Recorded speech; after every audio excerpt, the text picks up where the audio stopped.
ए मध्ये मी ऍक्च्युली भाग्यश्री ठिपसेशी खेळले होते. Okay, जे आपले पहिले grandmaster Praveen Thipsay. World Open here in Philadelphia. I ended up becoming grandmaster there, so it's always a big thing. Of course, you remember that. But मग खूप लोक प्रिन्स्टन मधून 1 तास ड्राईव्ह करून यायचे मगेश कडून शिकायला. मग ते असं होतं की मग आम्ही 5 जण ड्राईव्ह करून येण्यापेक्षा तू 1 दिवस का नाही येत प्रिन्स्टनला. की तुमच्या आतापर्यंतच्या टुर्नामेंटमध्ये काय म्हणतात त्याला की तुमचा मेमोरेबल गेम किंवा असा कुठला एक वेअर ॲज यू सेड की sometimes you have to fight till end और sometimes you say okay no let just let it get draw किंवा was there any sort of match where you felt म्हणजे you still vividly remember की okay that was the game which I played. असा कुठला game आहे तुम्हाला आठवतो असा? माझं ऍक्च्युली आहे एक नॅशनल ए मध्ये मी ऍक्च्युली भाग्यश्री ठिपसेशी खेळले होते. जे आपले पहिले ग्रँडमास्टर प्रवीण ठिपसे. भाग्यश्री पण सांगलीची आहे. सो ऍक्च्युली स्वाती ताई आणि भाग्यश्री ताई त्या दोघींबरोबर मी खूप फिरली आहे. सो आणि त्या दोघी ऑलरेडी म्हणजे असे एस्टॅब्लिश प्लेयर्स होते जेव्हा मी सुरू केलं.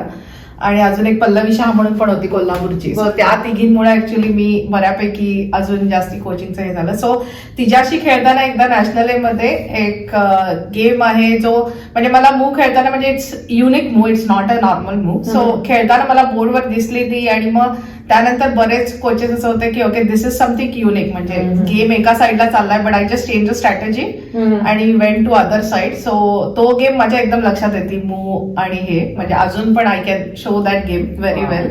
सो तो ऍक्च्युली गेम आवडतो आणि मग obviously she was one of the top set. त्यामुळं मग तिच्याशी जिंकल्यानंतर लगेच पेपरमध्ये वगैरे खूप आलं होतं की बिगेस्ट अपसेट वगैरे असं. कारण तोपर्यंत मी एवढं नव्हतं एस्टॅब्लिश प्लेअर वगैरे असं. सो तो गेम मला एकदम नीट आठवतो आणि मला पण असं झालं होतं की okay how did I come up with this you know. So काहीतरी वेगळा प्लॅन पण सो तो गेम मला नक्की बऱ्यापैकी जवळचा आहे असं. Yeah, underdog stories are always what we remember. Same thing for me. So I remember the 2005 World Open here in Philadelphia. I ended up becoming grandmaster there, so it's always a big thing. Of course, you remember that. But also, what I remember is that tournament. So usually more than one game. You remember some tournaments where you're having some good games in a streak. So that tournament, I remember at least I had 2 or 3 really interesting decisions or games, which I can probably be very sure it won't go my way right now because so I played against Elvis, who's one of the top grandmaster from Estonia, and he's been in the top in the world, and he was in the decline. He was not in the top in the world when he was playing me, of course. He was playing this tournament. I had so they have a time control limit in chess. So sometimes what they will do is instead of giving you full time like 3 hours, what they will say is the first 2 hours you have to make 40 moves. Okay. And if you finish it, you get another 1 hour. If you don't finish it, you lose the game right there. So you have to complete that 40 moves in 2 hours to get the next 1 hour, right? So that's usually a classical time format that most people follow. So in his game, I remember I was playing white and I had not misplayed anything, but I got too confused and I was trying to really overthink and try too much.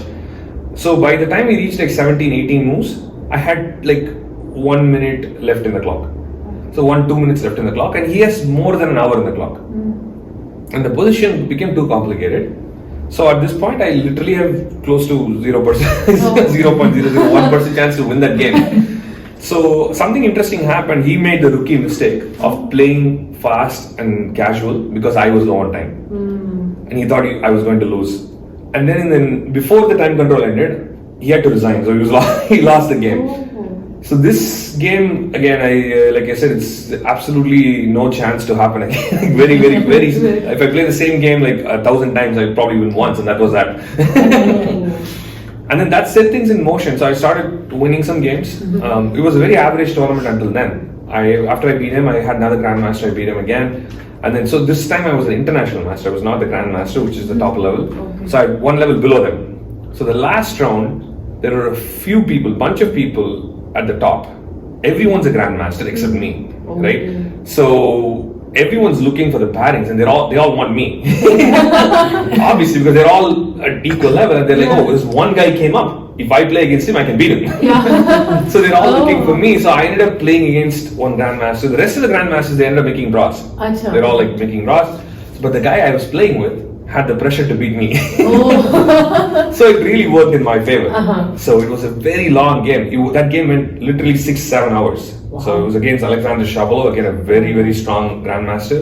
I believe you were there in the tournament, right? Yeah, I was there. She was playing too. We didn't know much Yeah, about we each didn't other, know but much, she was there. So that game went on and on and on, and eventually I won. And like a lot of Indian contingents were there, like Ganguly was there, Yeah, Hari Hari was Krishna was there, there. I don't know if Abhijit was there, I think. Maybe. Abhijit was there, yes. So Yeah. everyone was like kind of waiting and like watching, and then, so that was really a nice moment because being an IM, and I was able to use the situation where my opponent felt the necessity to beat me because I was lower. Okay. So that worked out for me, yeah. And he ended up winning the tournaments. That's Nice. like a big tournament, one of the big tournaments in US. And like we had a party after that. Finished his grandmaster title. So that's the first time I think I met him. Like we used to see his games. आमचा game झाला because we knew he's leading and stuff. But तरी पण असं ओळखत वगैरे नव्हतं. Okay nice nice nice. So आता मला विचारायचं आहे की आता जर चेस मध्ये कारण का आता आजकाल म्हणजे प्रत्येक पेरेंट्स असं वाटतं की आपल्या मुलांना काहीतरी म्हणजे स्पोर्ट्सला पण आजकाल तेवढाच इम्पॉर्टन्स दिला जातो. सो जर ज्यांना असं वाटतं की म्हणजे आपल्या मुलांनी चेस खेळावं वगैरे पेरेंट्सना मेसेज द्यावा असं काही आहे का तुमच्याकडे म्हणजे पेरेंट्सना मेसेज देऊ शकता? ऍक्च्युली चेस असं काही प्रोफेशनलीच खेळायला पाहिजे असं काही नाही, पहिली as a गोष्ट. hobby. या सो मोस्टली मला असं की बरेचसे पेरेंट्स मी अकॅडमीत बघते ते म्हणजे काय काय वेळा तर लिटरली मी अशा पेरेंट्सना भेटले की ते येऊन मला विचारतात विश्वनाथन आनंद व्हायला किती वर्ष लागते आणि मी असे की मलाच माहित नाही. सो मी असे असते की पहिले तर आणि इन जनरल असं कॉन्सेप्ट आहे की म्हणजे त्यांचं असं असतं की तो मॅथ मध्ये पहिला आहे इकडे पहिला आहे तो he can be Viswanathan Anand. So माझं असं की तसं नाही पहिले तर त्यांना गेम एन्जॉय करू देत कारण जरी तुम्ही प्रोफेशनली चेस नाही खेळला तरी चेसचे खूप फायदे आहेत. म्हणजे that's one of the reasons मला वाटतं की सगळ्यांनी खेळायला पाहिजे. लाईक असं हा म्हटलं तसं की फर्स्ट ऑफ ऑल तुम्हाला बसायची सवय लागते लहान मुलांना स्पेशली एका ठिकाणी आणि त्यांना कळत न कळत पण ते बऱ्यापैकी मल्टाटास्क करतात चेस खेळताना. लाईक नुसतं चेसच खेळायचं असं नाही म्हणजे त्यामुळेच एक क्लॉक्स वगैरे इथे आहेत. म्हणजे मी अकॅडमीतच त्यांना प्रिपेअर करते टुर्नामेंटसाठी की त्यांना म्हणजे तेवढ्या वेळात विचार पण करायचा आहे तेवढ्या वेळात लाईक लिहायचं पण आहे गेम तेवढ्या वेळात घड्याळ दाबायचं. सो त्यांना ते सवय लागते की under pressure you need to do so many things आणि पुढे प्लॅन करून ठेवायचं ऑलरेडी वगैरे. सो ह्या गोष्टी म्हणजे नुसत्या चेसबोर्डवर नाहीत आणि ते शिकल्याचा ऑब्व्हियसली त्यांना म्हणजे रोजच्या म्हणजे ह्याच्या लाईफमध्ये पण उपयोग होईल. आणि इनफॅक्ट कळतं आम्हाला म्हणजे जेव्हा मुलं इथे येतात ना तर like coaches can see it better पण तुम्ही ऍक्च्युली बघून सांगू शकता की हा मुलगा घरी शांत आहे का कारण जी मुलं शांत आहेत ना तर एकदम स्लो मूव्स म्हणजे ठेवतील असे सेफ मूव्स ठेवतात बोर्डवर. So chess definitely you can see की त्यांचं घरी कशात वगैरे. आणि जी मुलं अशी आहेत ना अटॅकिंग त्यांना काही फरक पडत नाही 4-5 पीस फ्री देतील नुसतं किंग मारायचं त्यांना एकच गोल असतो की I want to checkmate the king. बाकी काही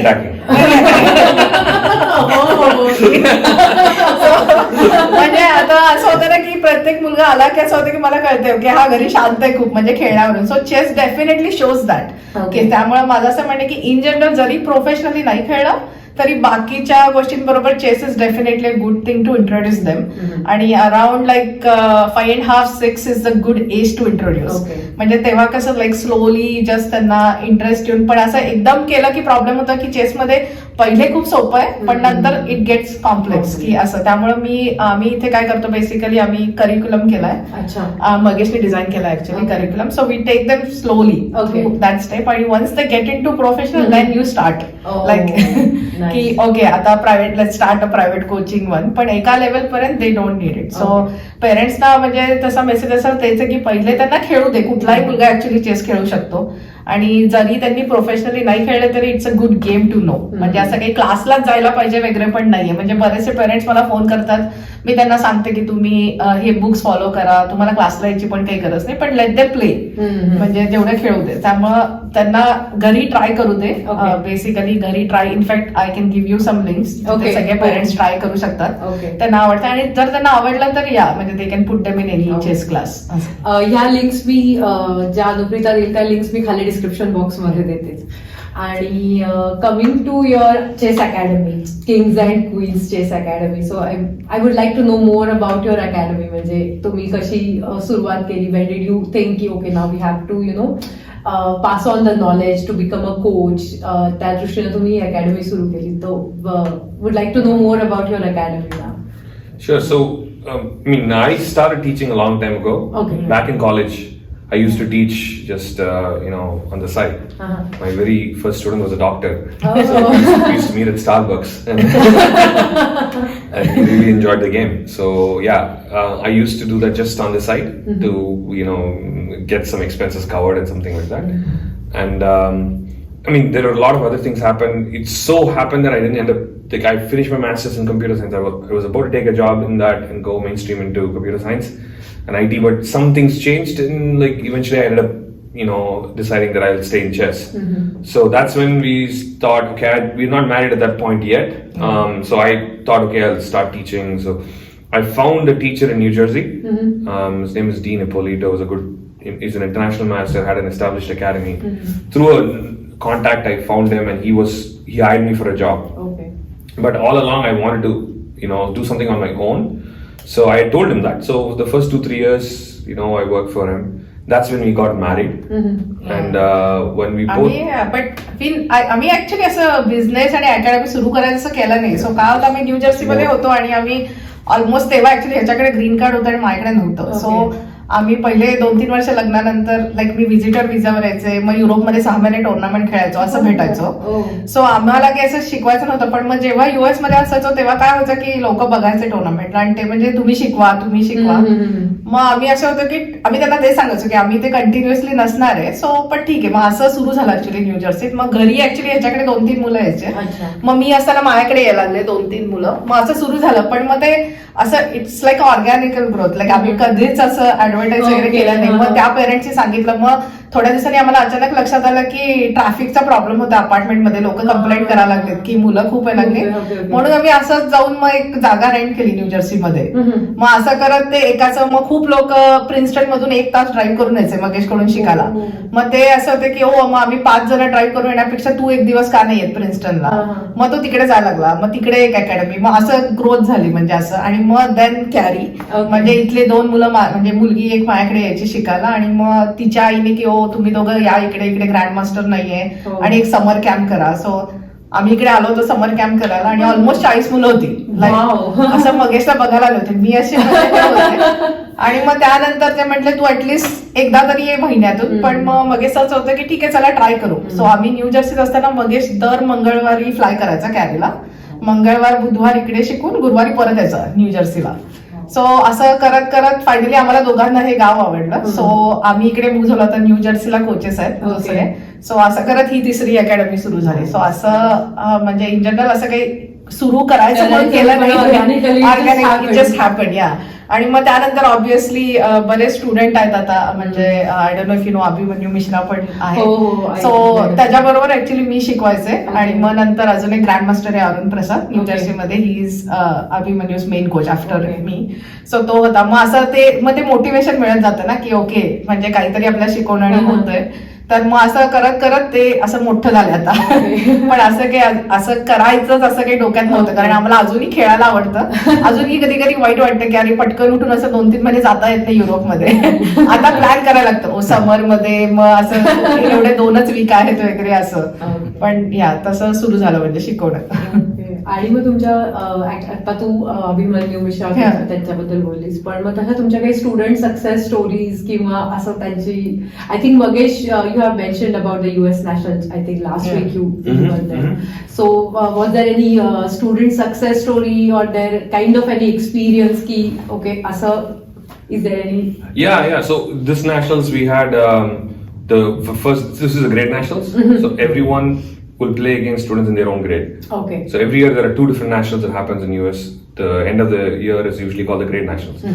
For first grade, the players who came in first and second are from our academy. So that's good. The players who came in first though just recently started. I don't think we can take too much credit.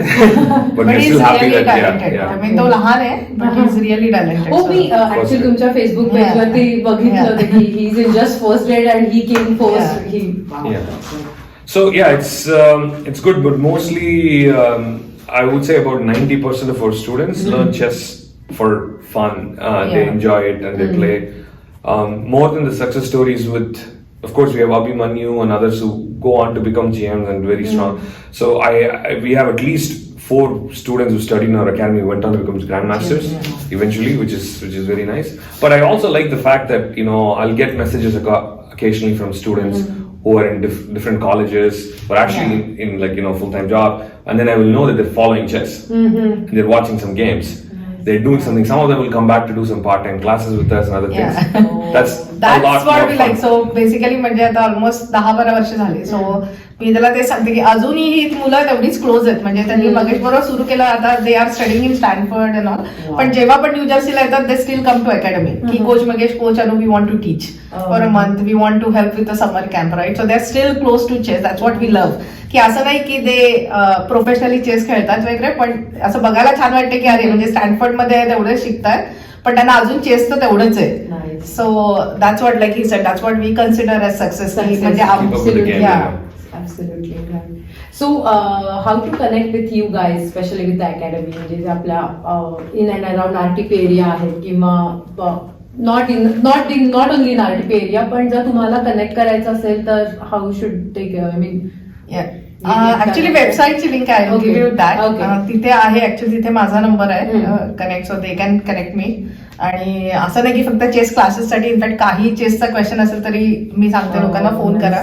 कारण बऱ्याच पेरेंट्सना माहित नाहीये basically कसं असतं. So not like they have to do classes, पण काही असेल तरी they can contact and can help. तर मी अकॅडमीची वेबसाईट आणि त्यांच्या सगळ्या डिटेल्स मी खाली डिस्क्रिप्शन बॉक्समध्ये देते. सो अनुप्रिता आणि Magesh, thank you so much. Thank you very much. दोघांशी पण बोलून it was my pleasure and I feel really काय म्हणतात ऑनर्ड की तुमच्यामुळे मला I get to know more about chess because I don't know much about chess and I feel very sad about it sometimes, but yeah पण तुमच्यामुळे मला खूप गोष्टी कळल्या नव्यानं पण. So I am very much thankful to both of you आणि thank you आपल्या चॅनलवरून तुम्ही इंटरव्ह्यू केल्याबद्दल. सो मंडळी, हे होते मगेश आणि अनुप्रिता. आणि तोपर्यंत आपलं चॅनल अमृतवाणी बघत राहा, मस्त राहा, आनंदी राहा आणि स्वतःची काळजी घ्या. बाय.